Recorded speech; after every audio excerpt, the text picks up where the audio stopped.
Bueno, vamos a empezar con nuestra primera entrevista a nivel nacional.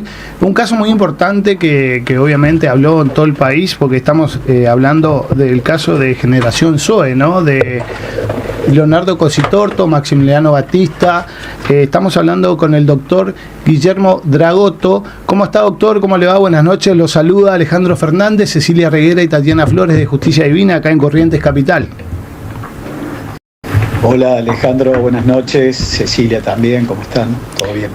Bien, doctor. Bueno, justamente damos la presentación, ¿no? Estábamos hablando del caso de Generación Zoe, donde el año 2024, en octubre, empezaron los juicios contra Leonardo Cositorto, Maximiliano Batista, lo que es en la ciudad de Goya, y en febrero del 2025, donde hubo la condena, ¿no? Si no estoy mal errado. ¿Cómo está la situación de ellos ahora? Porque sabemos que ahora están alojados acá en Corrientes Capital, ¿puede ser? Sí, correcto, las fechas son esas. En octubre de 2024 se dio inicio el juicio. La sentencia fue allá por el mes de febrero. Sí. Luego, obviamente, a esa sentencia condenatoria presentamos recurso de casación.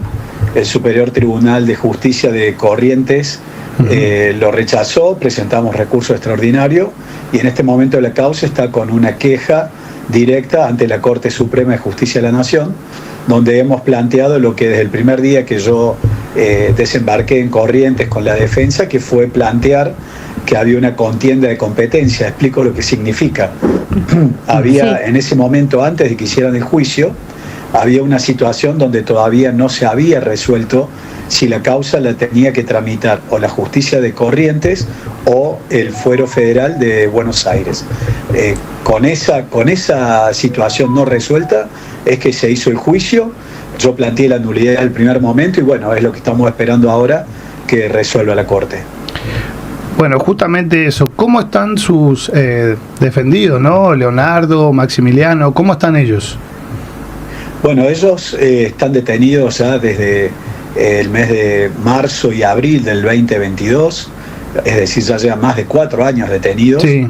Estuvieron 3 años detenidos con prisión preventiva en Villa María, Córdoba, en una causa donde finalmente la justicia de Villa María sí hizo caso a lo que la Corte resolvió en su momento, que es mandar la causa a la justicia federal, es decir, que estuvieron 3 años detenidos por una fiscal, la fiscal Companies, que en definitiva luego no va a ser la jurisdicción de Villa María la que va a hacer el juicio, es decir, estuvieron, a mi entender, ilegítimamente privados de la libertad, y luego de eso, cuando le dan la libertad ahora, están a disposición de Corrientes, también digo yo de manera ilegal, por cuanto el juicio tampoco debió hacerse en Corrientes, por esta cuestión que mencioné recién, de que la contienda de competencia no estaba resuelta y que no estaban en condiciones de iniciar el juicio. Tenemos que decir también, doctor, que tienen condena de Salta y también lo que es la de Córdoba, que usted está diciendo que hizo caso lo que es la Fiscalía, ¿no? El Poder Judicial de Córdoba. Pero en Salta también saltó una causa de 11 años, si no me equivoco. Sí, correcto. A ver, en Córdoba no fueron juzgados nunca, sí. Por eso insisto, fue una prisión preventiva por un proceso que terminó yendo a otra jurisdicción. En Salta solamente Leonardo Cositorto ha sido juzgado y que ahí también demuestra un poco esta situación que vengo planteando desde el primer momento. Yo he asumido la defensa de ellos en Córdoba desde el momento que estaban con el pedido de captura por parte de la Fiscalía de Villa María, y desde ese momento vengo planteando una situación que debió unificarse todo en su momento en un solo lugar, porque fíjese esto que estoy planteando. En Salta ha sido condenado Cositorto y Maximiliano Batista ni siquiera ha sido nombrado, por lo cual eso demuestra también los distintos criterios que pueden tener, y esa sentencia también de Salta, ese juicio de Salta, también va a tener que ser declarado nulo, porque lo que ha dicho la Corte en el mes de febrero es que todas las causas son de competencia federal, es decir que así como este juicio de Corrientes está planteada ahora la nulidad, cuando la Corte resuelve la cuestión de competencia en Corrientes declarando la nulidad, se va a presentar un recurso de revisión que se llama en la ciudad de Salta para que se anule también ese proceso y que definitivamente puedan recuperar la libertad, que es lo que corresponde.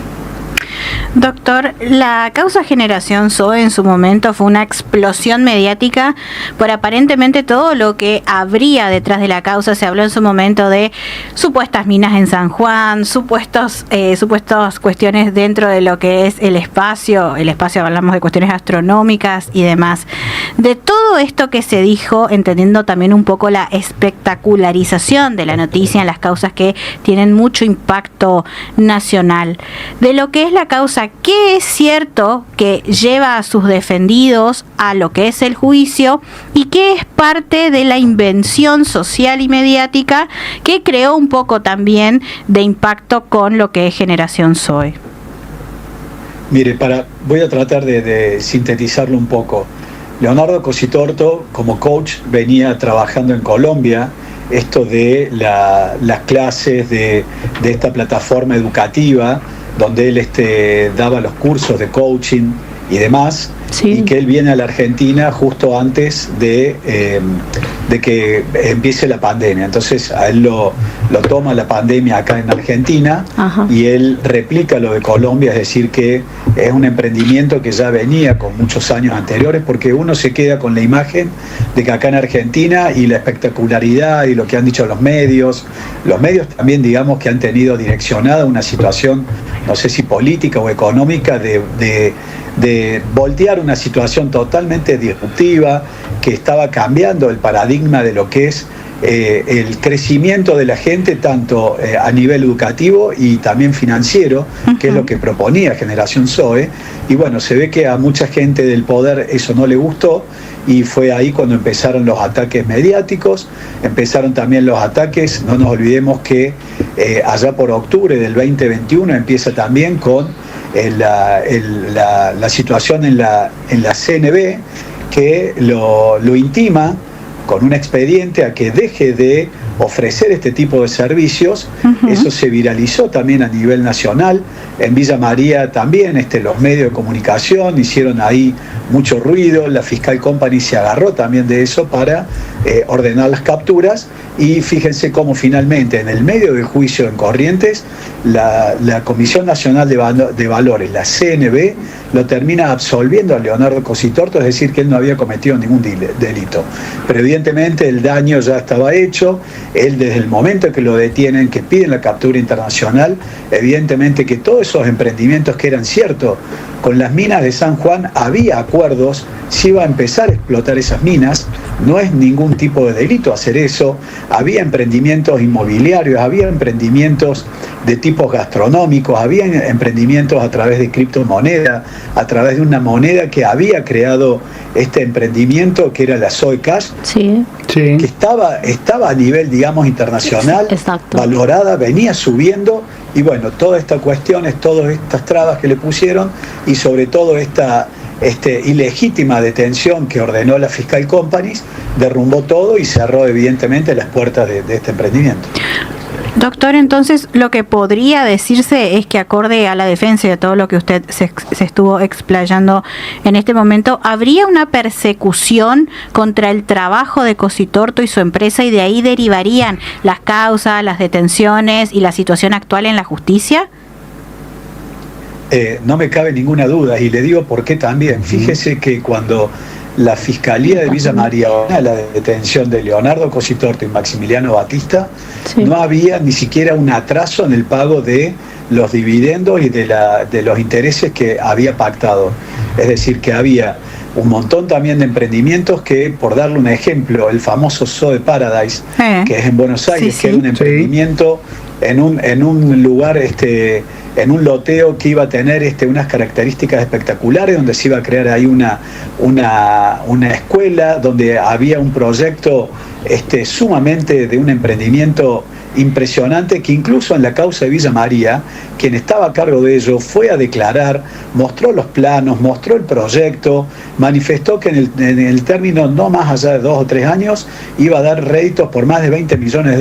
Entonces, ¿cómo es que él no podía, a la gente que le daba cursos, que le enseñaba el coach, que le enseñaba otras disciplinas, devolverle el 7,5 de lo que ellos iban aportando, si después estamos hablando de que un emprendimiento donde se iba a invertir máximo 8 millones de dólares, que era lo que salía en la compra de ese proyecto, y que iba a dar 20 millones en menos de 3 años, si ustedes sacan la cuenta, evidentemente que ese emprendimiento era redituable, y por ende acá no había ningún tipo de estafa. Eso es lo que más quiero que queden claro. Acá no hubo ningún tipo de estafa, no hubo ninguna intención de perjudicar a nadie. En todo momento, incluso cuando Leonardo estaba siendo buscado, digamos, si bien la palabra no es buscado, porque él siempre estuvo a derecho. Desde el primer día que hubo un pedido de detención, presentamos el pedido de mantenimiento, ofrecimos que él viniera con una fianza, se presentara, diera explicaciones, y nunca le aceptaron eso. Es decir, que él siempre estuvo a derecho. Pero desde ese primer momento los emprendimientos estaban avanzando. Acá no hubo, y siempre desde ese momento él manifestó la voluntad de que a la gente que había puesto su dinero se le pudiera cumplir. Acá nunca él tuvo la intención de estafar a nadie, eso lo dejo pero recontra confirmado. Bien. Y es lo que tampoco se ha podido demostrar en los juicios. Acá hubo una condena totalmente arbitraria por parte de un tribunal que no era el tribunal competente. Bueno, la pregunta, una más de mi parte, disculpen, tiene que ver con esto justamente, doctor, el entender de si usted tiene obviamente todo esto que nos está comentando, si tiene las pruebas para respaldar esto, si las han presentado dentro de lo que es el proceso, y entonces bajo qué pruebas la Fiscalía y el tribunal determinaron la condena, entendiendo todo esto que nos está explicando. Mire, acá también ha habido una situación en Corrientes donde hubo una indefensión al principio de la causa.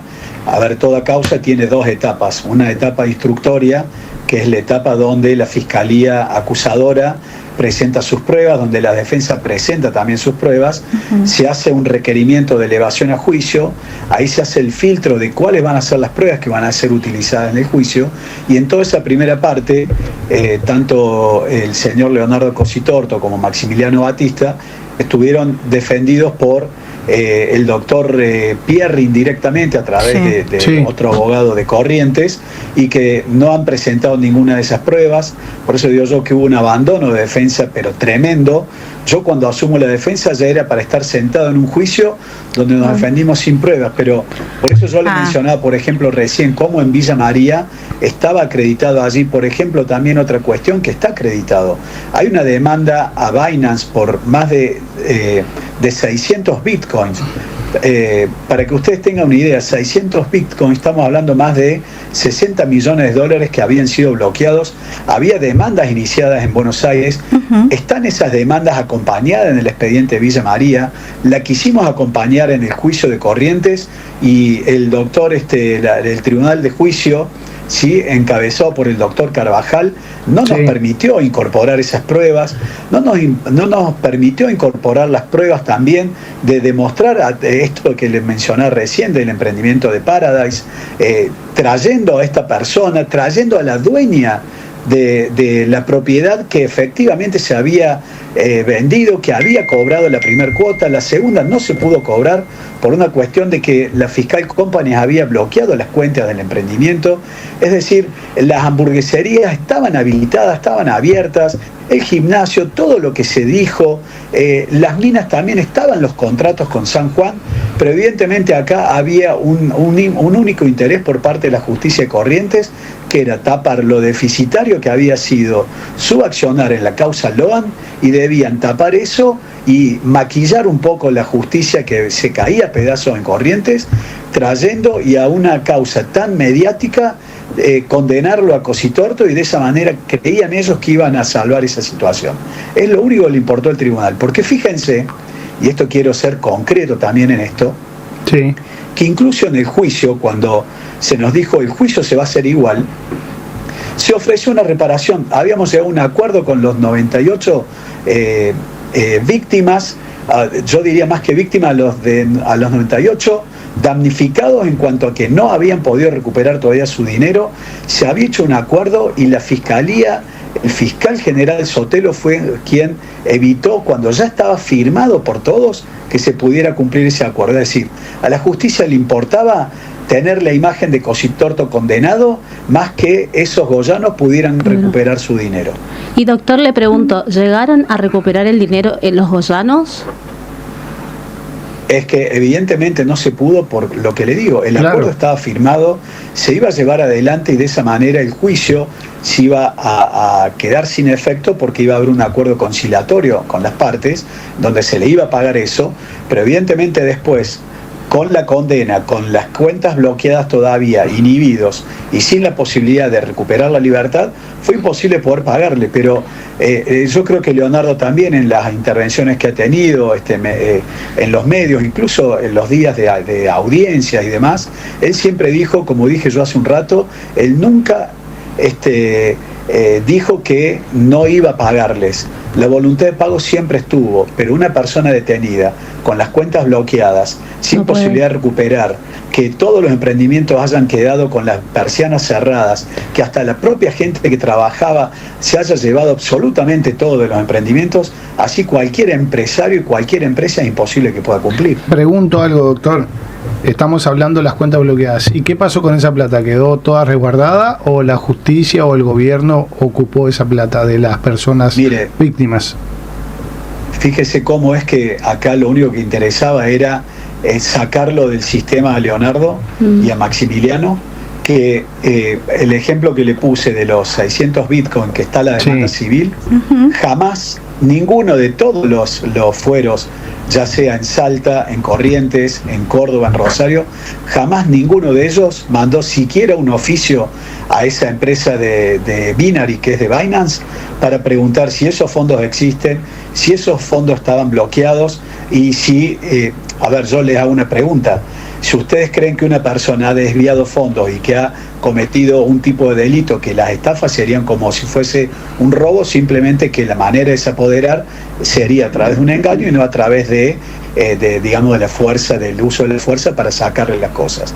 Si acá se hubiera creído que había una estafa y estamos diciendo que hay 600 bitcoins bloqueados, ¿por qué nunca fueron a ellos? ¿Por qué nunca les importó? ¿Por qué no fueron a ver qué pasaba con ese emprendimiento? A ver si se podía reflotar. ¿Por qué no se intentó todo lo que había en las oficinas, tratar de ver qué se podía hacer con eso? Estaba también Zoe Autos, que ahí había un montón de vehículos que quedaron allí, que terminaron sacándolos también los propios empleados. La Fiscal Company había secuestrado $500.000 de la oficina de quien está ahora prófugo allá en el Medio Oriente, y después se los devolvió. Es decir, no le interesaba la plata, lo único que le interesaba era sacarlo del circuito a Leonardo Cositorto. Del sistema. ¿Qué opinión tiene? ¿Qué opinión tiene, usted, doctor, sobre el documental de Netflix, El vendedor de ilusiones? El documental de Netflix yo lo puedo valorar de dos maneras. Si ustedes lo ven, ahí también están todos los emprendimientos. Por ejemplo, ahí ven la cantidad de gente que iba a los cursos. Sí, ahí ustedes ven, porque cuando se habla de Zoe Paradise, también están ahí las oficinas, las maquetas, hasta sacan una foto de lo que era la propiedad que iban a comprar. Está la inauguración de Zoe Burger, está la inauguración de Zoe Autos, está la inauguración de Zoe Natural frente a las oficinas, donde la gente que concurría, que eran cientos de personas por día, las oficinas podían ir a almorzar, merendar, tenían ese otro emprendimiento. Es decir, los emprendimientos estaban. Eso demuestra ese documental. Y lo que demuestra también es el accionar de la fiscal de Córdoba, donde a ella le importó más, digamos, lo mediático, donde no le interesaba, insisto, la cuestión de poder llegar a decir, bueno, a ver, interesarle también los querellantes de Córdoba y decir, bueno, a ver, tenemos estos emprendimientos, como decía recién, de buscar dónde está ese dinero. No le interesó nada a la fiscal, le interesó ser la estrella en un documental, y ahora ustedes sabrán cómo está la situación. Ella está denunciada, está con un pedido de jury, tiene también un sumario administrativo en el Superior Tribunal de Córdoba, todas denuncias que hemos hecho nosotros a través de todo lo del accionar de ella, no solo en la causa, sino en ese documental. Exacto. Y yo siempre digo, la fiscal que creía que era estrella va a terminar estrellada. Doctor, entendiendo Esta situación de más allá de la causa Logan, que usted dice que aparentemente se buscaba con la cuestión de Cositorto tapar esto dentro del tribunal goyano, por todo lo que nos está comentando, ¿qué otra persona o quién dentro del sistema argentino puede decir usted que estaba o está en contra de Cositorto en base a lo que está explicando para tapar todas estas cuestiones y que no pueda avanzar lo que es la empresa en su momento Generación Zoe? Específicamente, ¿quién odia a Cositorto para hacerle pasar toda esta situación? A ver, yo no usaría la palabra odio, sino que aquí había intereses económicos muy importantes. Leonardo Cositorto había desembarcado en Argentina con algo totalmente novedoso, disruptivo, en donde realmente estaba cambiando muchas situaciones dentro de lo que es la educación y las finanzas en Argentina.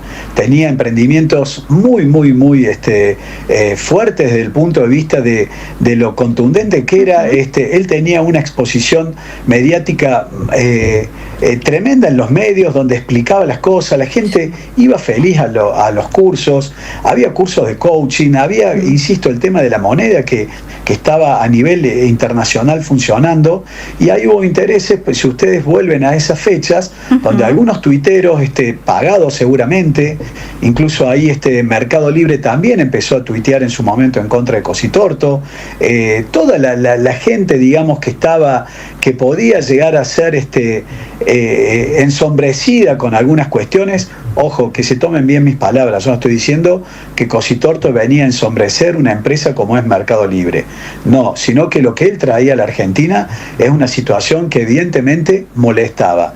No era por odio, era porque molestaba. Y acá hubo dos justicias que fueron injusticia, justamente, que fue la fiscal Company en Villa María, que ordenó las detenciones sin siquiera un día de atraso en el pago de lo prometido, y en Corrientes el fiscal Castillo, que es el que había iniciado la investigación del caso Loan, fue quien inició la investigación y dictaron la prisión preventiva de Leonardo Cositorto y luego de Maximiliano Batista, y luego ese mismo fiscal fue el que quiso mandar la causa a Buenos Aires, y después, por una bajada de línea también de la justicia de Corrientes, dijo: no, dejamos sin efecto eso y le hagamos el juicio. Por eso digo yo, acá no se trata de odio. Hubo muchos intereses que Leonardo estaba tocando y estaba cambiando en la Argentina, y había gente que evidentemente se iba a ver perjudicada. Perdón, doctor, por la pregunta por ahí tan explosiva como es explosivo el caso, digamos, y cómo nos impactó a todos. Entonces podría decirse que Galperín, Mejián, Los Roca, Techint, Mercado Libre, todas esas grandes empresas que dominan el mercado argentino podrían haber visto afectados sus intereses económicos ante el impacto en el mercado de lo que es Generación Zoe. Específicamente, ¿podría ir por este lado también esto?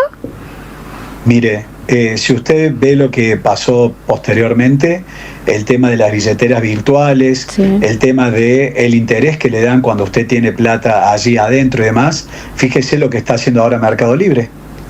Ese es un claro ejemplo. Sí. ¿Sí? Es más, yo creo que no solamente y insisto, acá yo no apunto específicamente solamente a Galperín, sino a una situación de lo que Leonardo venía a traer a la Argentina, que después, con él detenido, otras empresas, otras grandes emprendimientos a nivel nacional han replicado eso. Entonces, evidentemente que lo de Leonardo molestaba, y mucho, en la Argentina. Bueno, doctor, y lo que no llego a entender, doctor, si habían llegado a un arreglo con las personas que supuestamente habían sido estafadas, ¿no? ¿Por qué no autorizaron, si ya estaba todo arreglado con ellos y estaba la plata para devolverle? Como le decía recién, el acuerdo estaba hecho con el querellante, con el doctor Fleitas, sí, que representaba a los 98 denunciantes, y las 98 personas, el día martes, antes que el día miércoles, ya no recuerdo qué día de octubre puntualmente, había que presentarlo al acuerdo para que sea homologado, y de esa manera se llevara adelante el pago, y de esa manera se terminaba el juicio. el martes estuvieron las 98 personas yendo al estudio del doctor Fleitas a firmar. El miércoles se presentó como se nos había solicitado por parte del tribunal, pero ese mismo martes un llamado de Sotelo bajándole línea a la fiscalía de que no, que ese modo de culminar el juicio no es el que ellos querían. Entonces fue por eso que finalmente el tribunal no lo aceptó el acuerdo. Bueno, es decir, ellos prefirieron... Sí, a ver, ellos prefirieron... A lo que vamos, ustedes habían llegado a un acuerdo. ¿Y por qué Sotelo no, si ya estaba el acuerdo firmado? A eso es lo que vamos. Y bueno, eso también es un motivo del recurso de casación y es otro de los puntos por los cuales digo yo que acá el juicio estaba, acá el único interés que ellos tenían era condenarlo. Incluso fíjese que las audiencias estaban fijadas hasta fines de diciembre. Entonces ellos lo único que querían era para Navidad, en el arbolito de Navidad, verlo colgado a Cositorto en lugar de que los 98 goyanos pudieran recuperar su dinero. Exacto. Quedó claramente evidenciado eso. Bueno. Doctor, ¿hoy existe algo de Generación Zoe funcionando todavía? Mire, funcionando, imposible que pudiera estar funcionando porque, como le digo, las cuentas están desde principios del 2022 bloqueadas. Pero vio que había una comunidad, por ahí, alguien de esa comunidad... A ver, no. Leonardo, no, y eso se lo pueden preguntar a él también, obviamente. Claro. Él nunca abandonó su comunidad. Leonardo, desde que puede, porque no nos olvidemos que él cuando estuvo detenido en Córdoba, Villa María, allí no está permitido tener celulares. Es decir, desde el momento que ya lo detuvieron, allá por el mes de abril del 2022, hasta octubre del 2024, que lo traen a Corrientes, que lo llevan a Corrientes, estuvo más de 2 años sin tener visitas, sin tener teléfono, sin tener contacto con su hijo, con absolutamente nadie. Es decir, que él no podía hacer absolutamente nada. Era una persona encerrada, con las cuentas bloqueadas, sin conocer qué es lo que pasaba afuera, con los emprendimientos con la persiana baja, saqueadas, con los acuerdos, por ejemplo, como le decía, de Zoe Paradise, que la dueña cobró $1 millón de la primera cuota y luego le dio por rescindido el contrato a una persona que estaba detenida injustamente. Es decir, se perdió todo. Tampoco pudo hacer los reclamos allá por el tema de los Bitcoin. La Zoe Cash también en ese momento también se cayó. Es decir, la voluntad siempre estuvo y sé que él, desde el lugar que tiene ahora y con un teléfono, él está en condiciones de poder reflotar todo esto, ¿sí? De reflotar esta comunidad, ya sea con el nombre de Generación Zoe o con el nombre que sea. ¿Sí? Él es un emprendedor, es una persona que mira para adelante y estoy seguro que él va a salir más fortalecido de todo esto. Y es una persona muy creyente, es cristiano. También. Tenemos que decir que entonces la pregunta que le hizo mi compañera, de esas 65 oficinas que había en 17 países, ¿ninguna está funcionando? En este momento, insisto, no solamente que las de Argentina obviamente no están funcionando por lo que les acabo de decir, sino que también el conocimiento de lo que ha pasado con las otras. Evidentemente una persona que está detenida, que estuvo 4 años, de los cuales 3 estuvo incomunicado permanentemente, es imposible poder saber qué ha pasado también fehacientemente con cada una de ellas. Doctor, una pregunta por ahí un poco personal, si no la quiere contestar no la conteste, pero tiene que ver si están todas las cuentas congeladas, si a usted le abonan una mensualidad o cómo es el tema de su defensa, y en este sentido, entendiendo todos los intereses que hay dentro de la causa, ¿por qué usted tomó esta defensa? ¿Qué lo llevó a querer defender a Cositorto? Bueno, a ver, yo tengo más de 30 años como abogado penalista. Bien. Evidentemente, desde el momento cuando se me consulta por una situación de una persona que estaba con un pedido de detención, yo asumo la defensa. En su momento también, como era una causa que estaba, en su momento ahí estaba solamente en Córdoba y en Buenos Aires, con la denuncia que estaba en el juzgado del juez Lijo.